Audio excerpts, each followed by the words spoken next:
Really think hard about what do you want to have as the outcome of doing this? In particular, not just how many fans and followers you think you have, but what journey are you going to take them on? How are you going to reward people for engaging with you as a brand? I guess certainly anyone who's dealing with customer service, the marketing team, you need to make sure that what the message is, the brand message, is consistent across all of those channels. I mean, social media is just media. It's another way of talking to your guests or customers. So anyone who's pushing out messages needs to make sure that those messages are aligned. That's a bit obvious, isn't it? But it's something that people forget sometimes because the social media team often sit separate to the rest of the kind of brandy DM, advertising, all of those people, and also the people on the ground, the call centre or contact centre. In digital, it's often traditional to accept failure and to move on, and I think that should be no different with social media.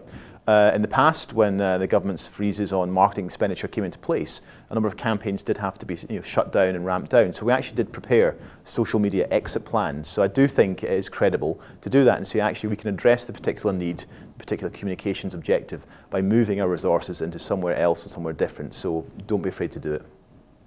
Social media, as with any other media channel, it's about, well, what's it doing for your bottom line? And thankfully, we're starting to move past where we're counting likes or followers, which, to be honest, aren't all that interesting. I think what businesses need to understand is how is this actually shifting the needle for me in terms of revenue, and how am I getting some kind of social ROI?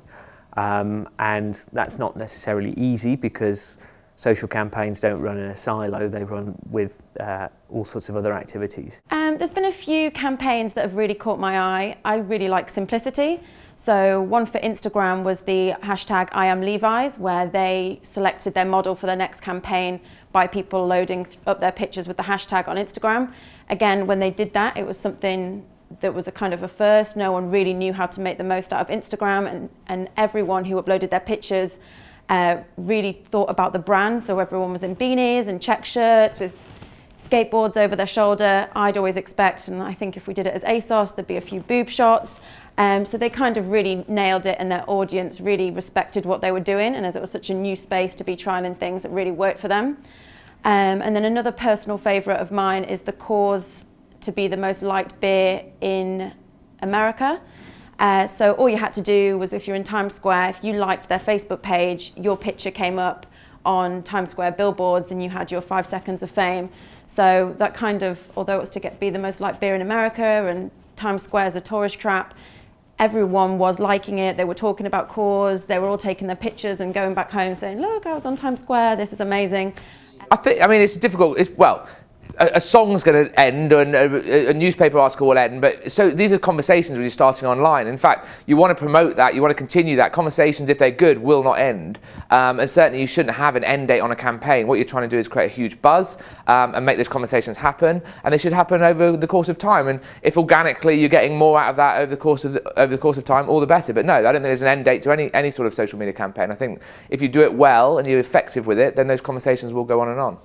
This year or for next year, I think probably the standardisation around measurement and the management of social media particularly will be really hot on the agenda. If 2 years ago we were looking at the introduction or the sort of the mainstream introduction of things like Radian 6 and monitoring tools, and last year was the introduction of things like Buddy Media and Hootsuite perhaps as proper management tools. I think both of those bring with them really sort of process-driven ways of managing channels and actually then being able to very clearly attribute time and effort and the results that that time and effort generates. So I think there's going to be a big shift towards proper accountability for social media, which I think as we all look at the size and the role that social media conversations have in the way businesses operate, will be really important, so that social really needs to sort of get its game together with regards to monitoring and analytics, and I think for many agencies' point of view as well, is being able to actually specifically attribute an amount of time to what they do, because it can often be the biggest time drain, and then one of the things that ends up losing you money on accounts because you're spending too much time on it. So I think it's really going to be about, sort of, from a management point of view, really sort of showing social's worth and making sure that it can be managed in a very efficient and cost-effective way. There are a number of key areas for measurement. ROI is something that's still talked about and is somewhat mythical, but can be achieved. Reach and engagement are core metrics now. I believe we are missing a core set of metrics which we call presence metrics. The best engagement strategies, the best content is of no value if it's delivered at the wrong time, in the wrong place, to the wrong audience. So presence metrics is something that I believe has been overlooked and will become very important over the next 12 months.